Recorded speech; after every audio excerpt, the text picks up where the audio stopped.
प्रत्येक व्यक्ति हर समय कोई न कोई कर्म करता ही रहता है। ऐसा कोई समय नहीं है जिसमें हम कर्म को किए बिना रह सकें। कुछ कर्म झूठ और फरेब से भरे होते हैं, तो कुछ कर्म कर्तव्य के लिए किए जाते हैं। तो फिर कौन से ऐसे कर्म हैं जो हमें हमारे लक्ष्य की तरफ ले जाते हैं?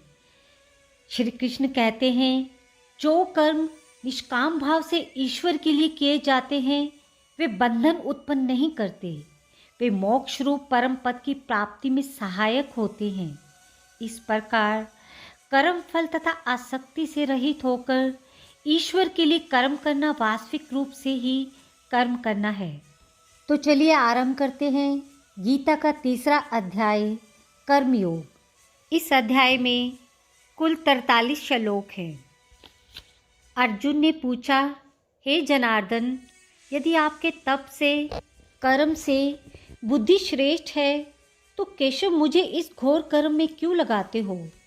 मिले हुए वचनों से आप मेरी बुद्धि को भ्रम में डाल रहे हो। निश्चय करके मुझे बतलाइए जिससे मैं कल्याण को प्राप्त हूँ।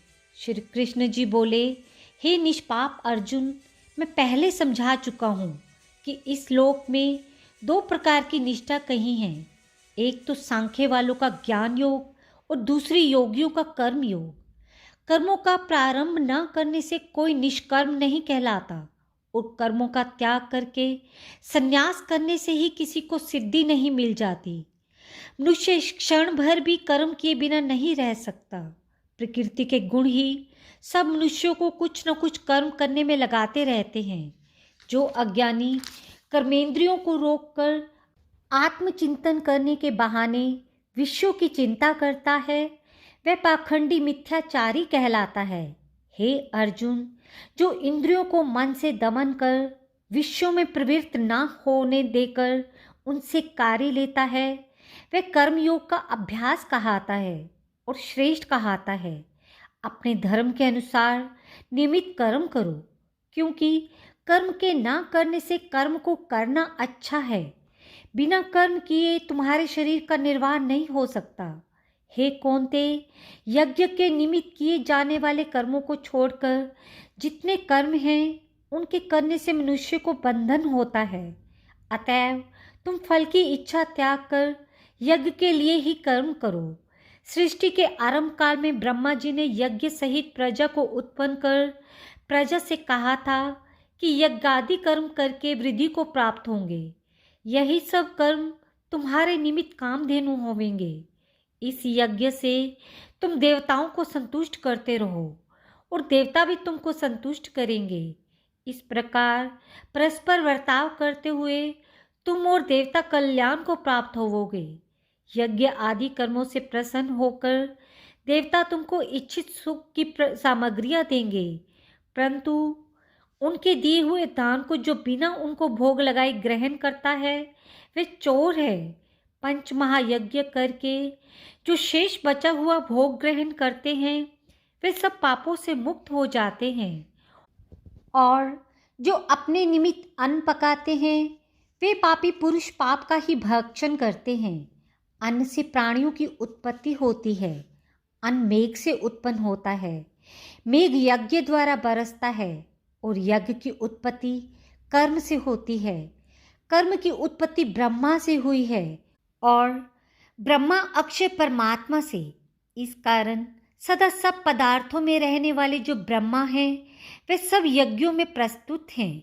हे पार्थ, इस प्रकार चलाए हुए कर्म के चक्र के अनुसार जो नहीं चलता है वे पापमय है और उसका जीवन व्यर्थ है।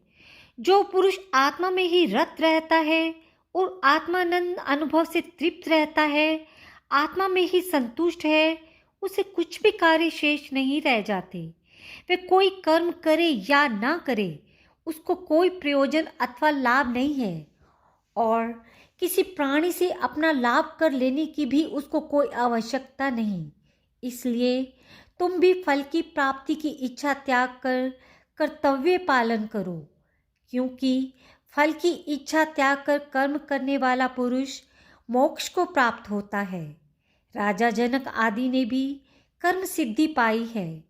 इसी प्रकार तथा लोक संग्रहण को देखते हुए भी तुमको कर्म करना उचित है। श्रेष्ठ पुरुष जिस कर्म का आचरण करता है, दूसरे पुरुष उसी का अनुसार चलते हैं, और वे जिसको प्रमाणिक मानता है उसी को लोग भी उत्तम मानते हैं। हे पार्थ, मुझको तीनों लोकों में कोई भी कर्म शेष नहीं है और ना ही कोई अप्राप्त वस्तु प्राप्त करनी है। फिर भी मैं कर्म करता ही रहता हूँ। यदि हम ये आलस्य रहित होकर कर्म को नहीं करेंगे तो मनुष्य हर प्रकार से हमारे ही पथ का अनुकरण करेंगे। जो मैं ही कर्म ना करूं तो सब लोग भी न करने से नष्ट हो जाएंगे। इससे मैं ही वर्ण शंकरों के उत्पन्न करने का हेतु बनकर प्रजा का नष्ट करने वाला समझा जाऊंगा। जिस प्रकार अज्ञानी फल की इच्छा करके कर्म करता है, वैसे ही फल की इच्छा न करते हुए ज्ञानी को लोक शिक्षा की इच्छा रखते हुए कर्म करना उचित है। कर्म में आसक्त अज्ञानियों की बुद्धि में ज्ञानी भेदभाव उत्पन्न न करें, परंतु आप स्वयं कर्म करता हुआ भी उनसे भी प्रसन्नता पूर्वक कर्म करावें।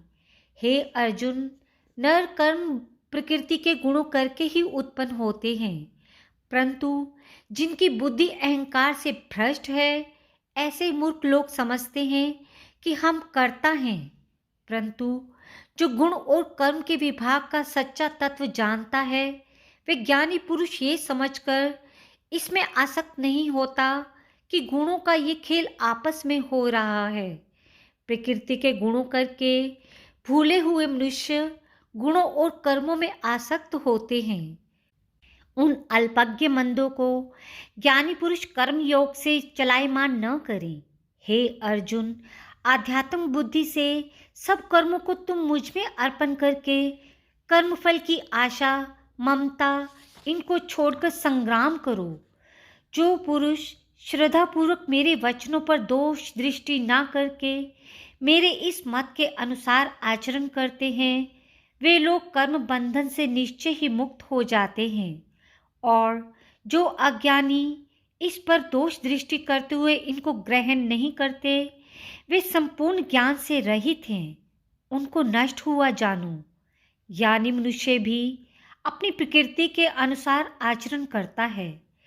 जीवन मात्र अपने स्वभाव के अनुसार रहते हैं, वहाँ हट करने से क्या होगा। इंद्रियें और इंद्रियों के विषय में प्रीति और द्वेष दोनों व्यवस्थित हैं। इन राग द्वेषों के वश ना होना चाहिए, क्योंकि ये मनुष्य के शत्रु हैं। अपना कठिन धर्म भी दूसरे के सहज धर्म से हितकर होता है। स्वधर्म में मरना भी कल्याणकारक है, परंतु अन्य धर्म भयानक हैं। अर्जुन बोले, हे श्री कृष्ण, पुरुष को पाप करने की इच्छा न होते हुए भी कौन उसे बलात्कार पाप के मार्ग में प्रवृत्त करता है।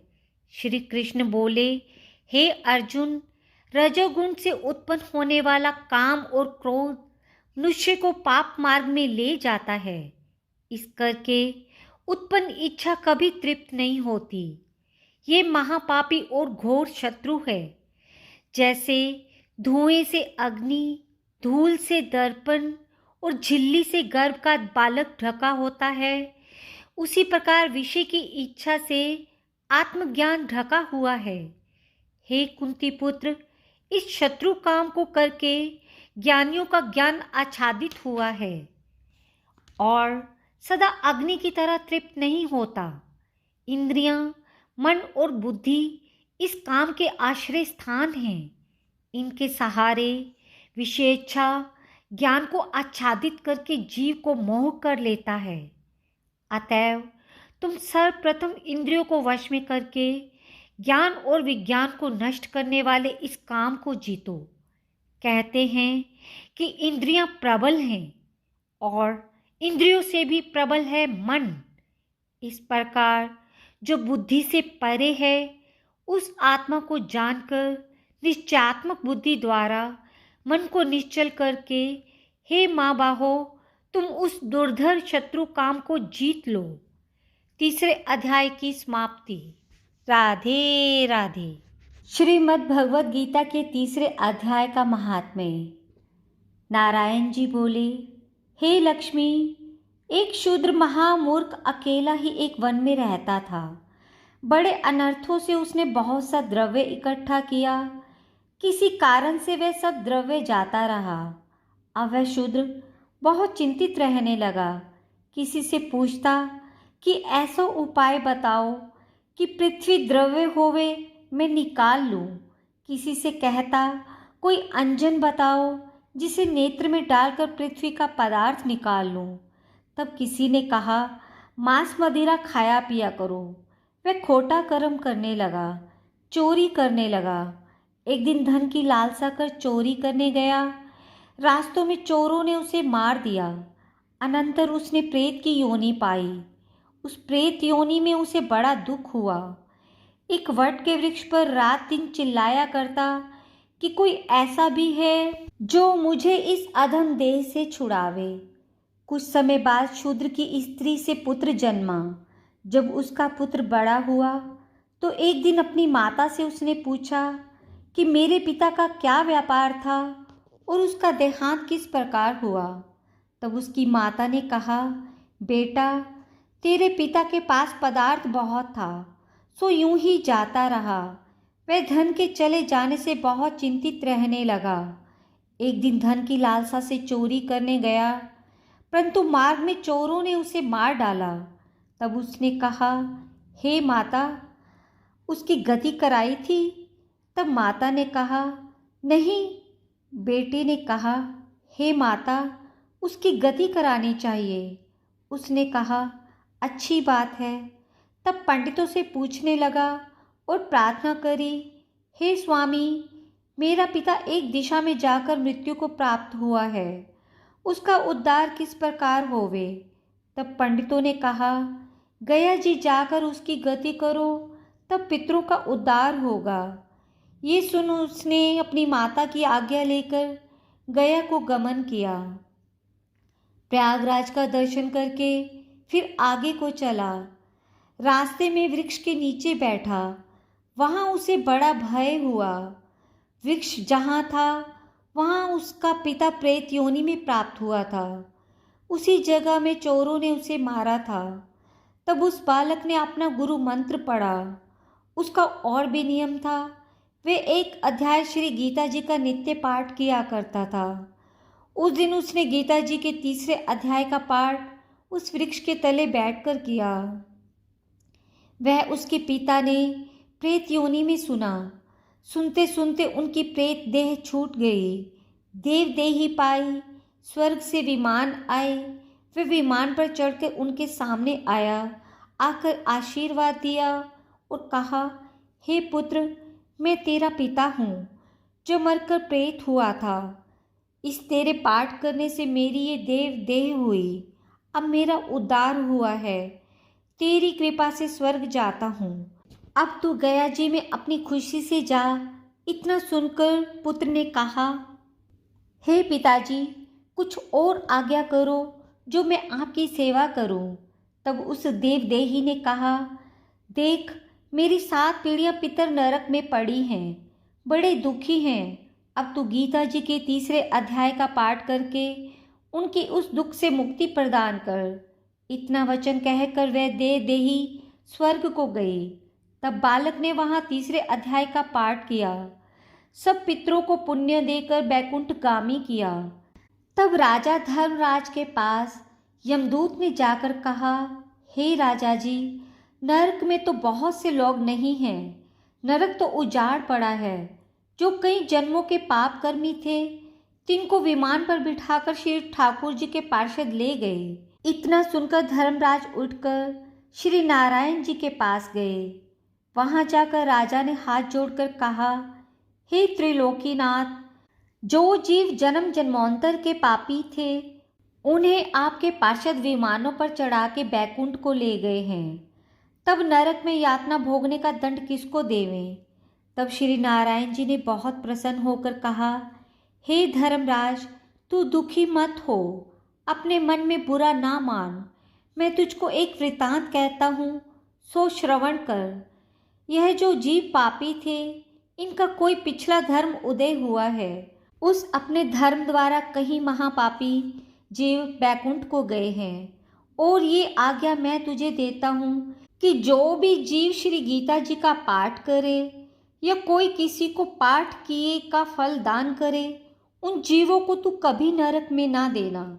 इतना सुनकर धर्मराज अपनी पुरी को आए, आकर अपने यमदूतों को बुलाकर कहा, हे यमदूतों, जो प्राणी श्री गीता जी का पाठ करे अथवा श्रवण करे या पाठ किए का किसी को पुण्य देवे, उस प्राणी को तुम कभी नरक में मत डालना।